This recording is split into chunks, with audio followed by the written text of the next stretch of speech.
All right, today we have a new chapter called Dr. Stone. This one is called The Secret of Petrification. Uh, so last chapter, we met with someone who claims to know the secret behind the petrifying power. And I had really no idea what to make of this. It felt like it wouldn't be a fake out. But to go so far as to name the next chapter The Secret of Petrification is pretty mind-blowing to me. This is like some end game mystery stuff. This is the fundamental questions we have about the premise of the series.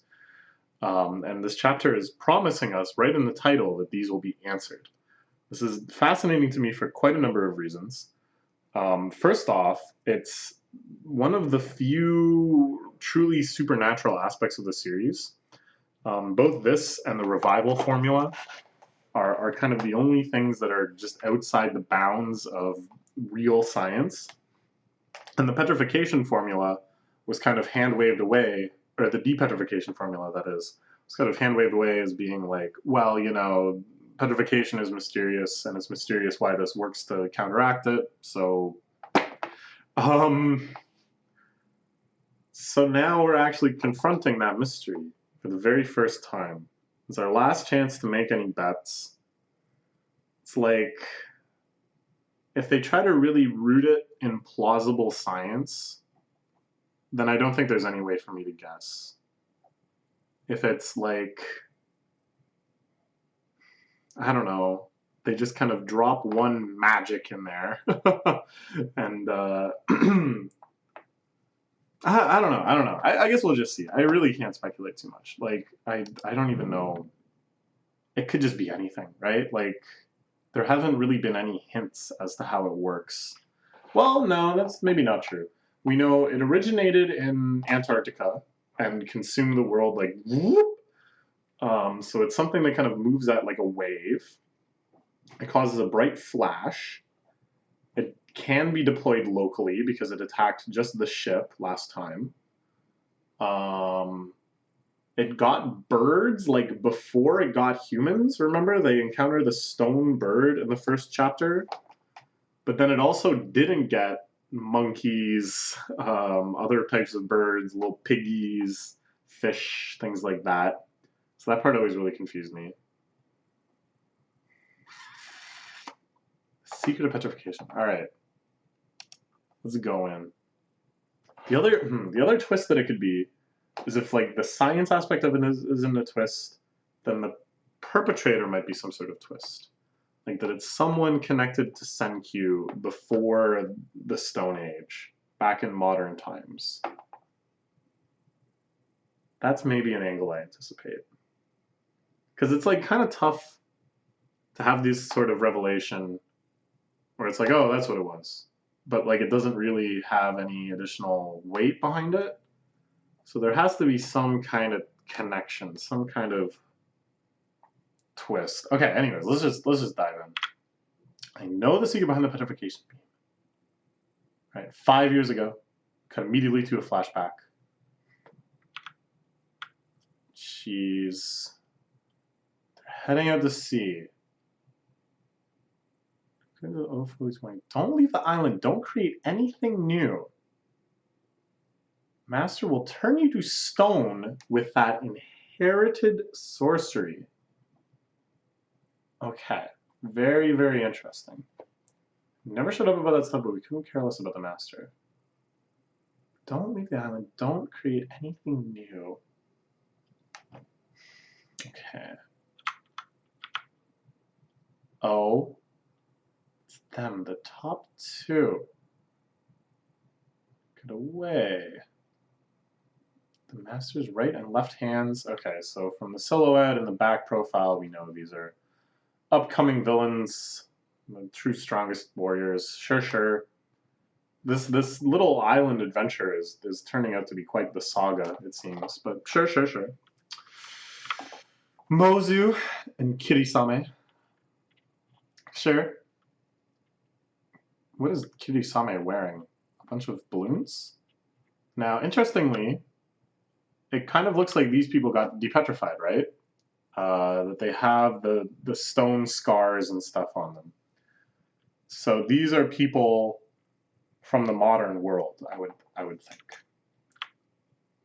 Shame, you got some real cuties with you. Is a child? We'll look her and find you. Alright, sure. I'm concerned the harem selection for her to dispose of troublemakers. Alright, so they're bantering and stuff. She's using some sort of flail attack. I'm thinking. A little shout, toss about one head higher. They launch something at them. Oh, interesting. It's that light. Okay, so this is the petrification. We're actually seeing it for the first time. The perspective of the petrified, or soon to be petrified. So they shield Amaryllis, it looks like. This somehow blocks the petrification rays.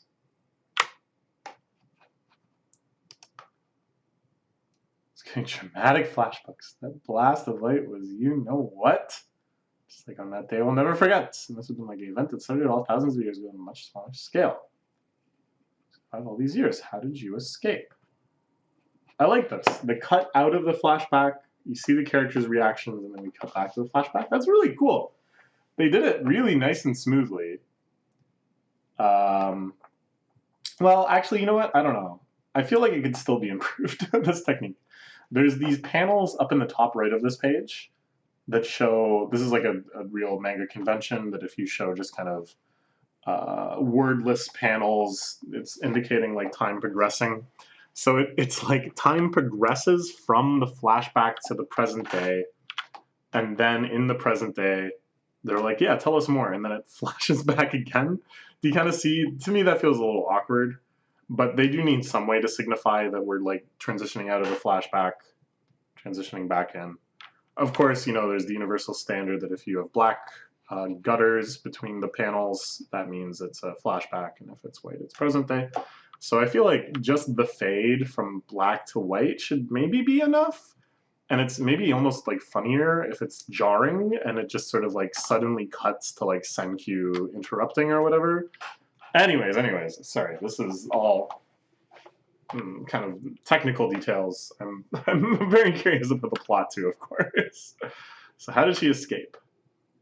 They were all turning into stone. All have been petrified. It's like a gradual wave. Her hair started. So in the present day, does she still have that stone? Ah, it doesn't matter. Okay. She rips off the part that was being petrified. Okay, so yeah, she does it. The light, it stopped right before me. Okay, so it has like a limited radius. This little destructo bomb or whatever. She jumps out. The ship is capsized by the weight of all the statues. So she doesn't actually jump out. She gets flung off, but whatever. She swims back.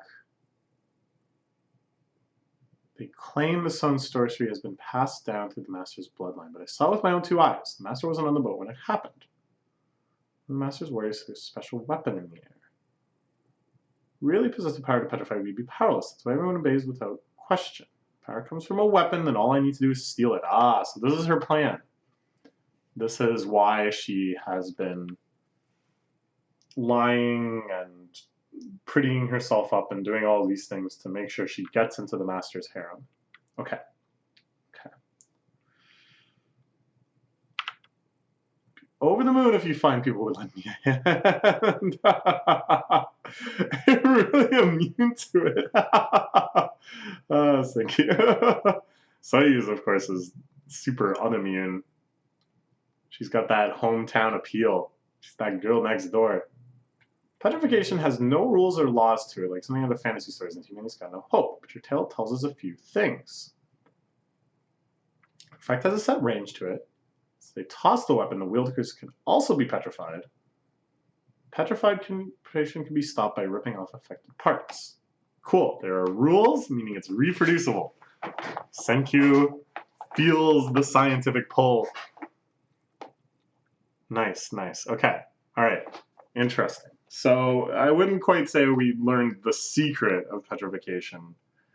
I had always assumed that it must be some weapon or technology, just because the alternative would be so out of place for this series.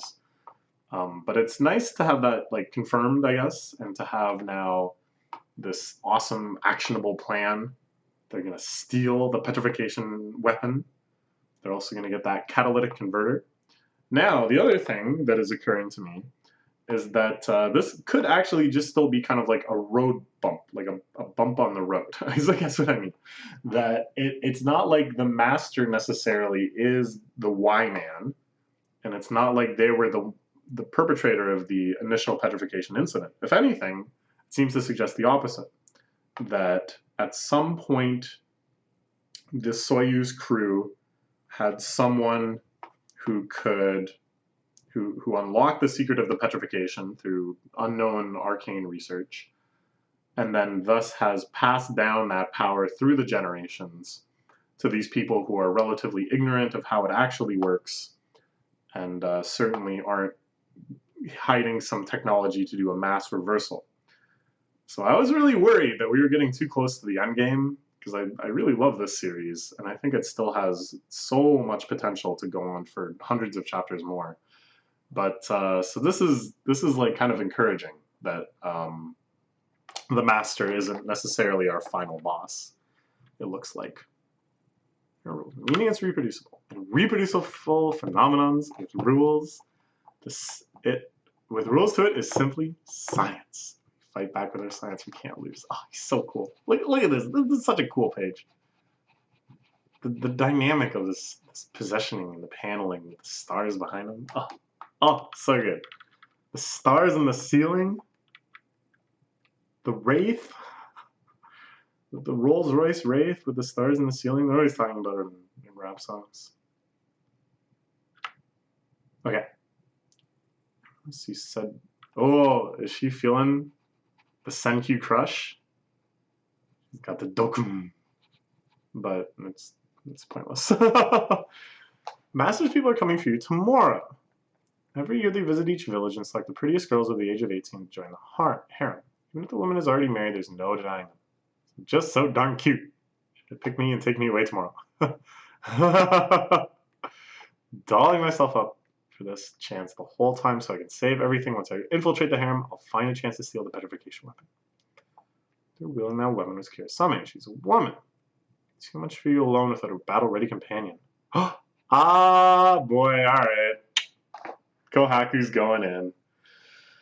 They both need the social navigational skills to kind of keep them undercover until they have their opportunity, and then they need someone who can assuredly seize that opportunity. And who better than our warrior ninja princess, Kohaku? I should go too. All I need to do is look cute during the selection process tomorrow. What? Oh, come on, guys. I don't really think Kohaku is the cutest. Kohaku is definitely my #1 cutest girl in the series. She's so cool. Well, I guess that's not cute, but she is so cool. And yeah, the way she shatters this box, stepping on it to make this proclamation. Ah, it's so good. So his attention ain't too tough. Tackle this challenge with science. Oh boy. Alright, let's see. The science expert, the psychology expert, and the cosmetic expert teaming up for the full body, mind, and soul makeover of Kohaku. Alright, this is fun. Man, for a flashback where a bunch of her friends like died, and then she resigned herself to a lifetime of misery just for one well, maybe not misery, but you know, she resigned herself to take on this terrifying mission. And meanwhile, all of their friends are still petrified. This chapter sure ended on a very whimsical note.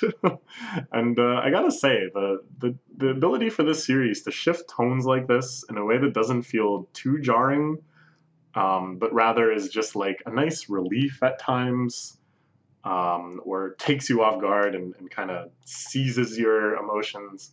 It's very impressive. It's very, very impressive. So yeah, great. It's time to make Kohaku cute. Okay, let's see how they do next week. I never would have guessed this is where this arc was going, but I love it. Okay, bye bye.